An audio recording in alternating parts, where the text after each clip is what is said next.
నమస్కారం NS news కి స్వాగతం నా పేరు ఉషా ముందుగా ముఖ్యాంశాలు తెలంగాణ రాష్ట్రం auto union JAC non political Manda Ravikumar ఆదేశాల మేరకు మంచిర్యాల జిల్లా వ్యాప్తంగా ఆటో యూనియన్ల జేఏసీ అధ్యక్షులు కట్టా రామ్ కుమార్ ఆధ్వర్యంలో 7వ తేదీన శనివారం మంచిర్యాల జిల్లా వ్యాప్తంగా బంద్లో భాగంగా బెల్లంపల్లి నియోజకవర్గంలో ఉన్నటువంటి ప్రతి ఒక్క ఆటో డ్రైవర్లు ఓనర్లు అందరూ కలిసి స్వచ్ఛందంగా ఎలాంటి ఆందోళనలు చేయకుండా రవాణా బంద్కు మద్దతు తెలపడం జరిగిందని తెలియజేశారు.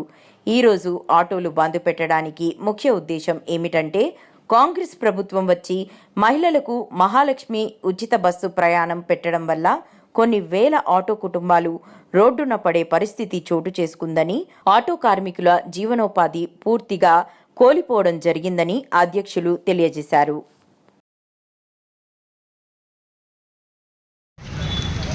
రాష్ట్ర వ్యాప్తంగా ఆటో డ్రైవర్ల బంధు అని తెలియజేయడం జరిగింది. మా నాన్ పొలిటికల్ జేఏసీ ఆధ్వర్యంలో మందా రవికుమార్ గారి ఆదేశాల మేరకు రాష్ట్ర వ్యాప్త బంద్లో భాగంగా మంచిర్యాల జిల్లా జేఏసీ అధ్యక్షులుగా అనే కట్టా రామ్ కుమార్ను బంధు పిలుపునివ్వడం జరిగింది. మంచిర్యాల జిల్లా బంద్లో భాగంగా బెల్లంపల్లి నియోజకవర్గం పూర్తిగా బంద్కు మద్దతిచ్చి బంద్ పెట్టినందుకు ప్రతి ఒక్క ఆటో డ్రైవర్ కృతజ్ఞతలు తెలియజేస్తున్నాం. మాకు ప్రభుత్వం మహాలక్ష్మి పథకం తీసుకొచ్చి ప్రభుత్వం ఏర్పాటయ్యాక డిసెంబర్ 9న ఆటో డ్రైవర్ల మీద పెట్టింది.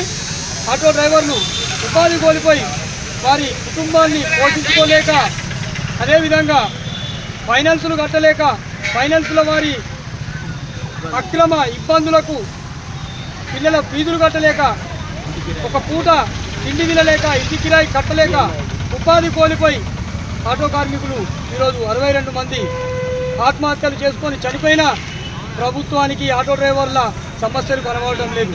కావున ఇకనైనా గుర్తించి మీరు ప్రభుత్వానికి మేము ఒకటే డిమాండ్ చేస్తున్నాం. మొన్నటికి మొన్న పొలిటికల్ జేఏసీలు అంతా ఒక్కటై బంధు పిలుపునిచ్చినామని చెప్పింది. ఈరోజు ఆ జేఏసీలు ఎటువైనాయి. ఈరోజు నాన్ పొలిటికల్ జేఏసీ బంధు పిలుపు పాటిస్తున్నాం. మాకు రాజకీయంగా అవసరం లేదు, మాకు రాజకీయ రంగు పూయాల్సిన అవసరం లేదు. మొన్నటికి మొన్న ఆటో డ్రైవర్లు ఆకలితోటి రోడ్డు మీదకి వచ్చి బంధు పిలుపులు ధర్నా కార్యక్రమాలు చేస్తే, అసెంబ్లీ ముట్టడి కార్యక్రమాలు చేస్తే వారు ఏం చెప్పిందంటే ఇది టీఆర్ఎస్ వాళ్ళు బీఆర్ఎస్ వాళ్ళు చేపిస్తారని చెప్పి మాట్లాడిళ్ళు. ఆటో డ్రైవర్లకు టీఆర్ఎస్లు బీఆర్ఎస్లు ఇవన్నీ కనబడవు. ఆటో డ్రైవర్ల ఐక్యత ఒకటే కనబడుతుంది. ఆటో డ్రైవర్ల దగ్గర ఐక్యత లేదనుకున్నారు. ఈరోజు రాష్ట్ర వ్యాప్తంగా జరుగుతున్న బంద్లో మీరే చూసుకోండి, ఐక్యత ఉందా లేదా అనేది మీకే తెలుస్తుంది. మాకైతే ఏవైతే హామీలు ఇచ్చిందో ఆ హామీలు నెరవేర్చాలని చెప్పి కూడా మేము రాష్ట్ర ప్రభుత్వానికి డిమాండ్ చేస్తున్నాం.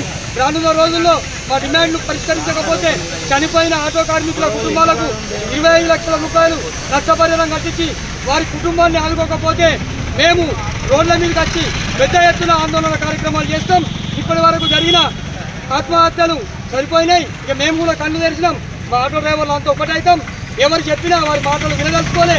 ఆటో డ్రైవర్ల సమస్యలకు ఆటో డ్రైవర్లే పోరాటం చేస్తామని చెప్పి కూడా ఈ సందర్భంలో మేము విజ్ఞప్తి చేస్తూ ఈరోజు బంద్ను విజయవంతం చేస్తున్న ప్రతి ఒక్క జిల్లాలో వారందరికీ కృతజ్ఞతలు తెలియజేస్తున్నాం. ఐక్యత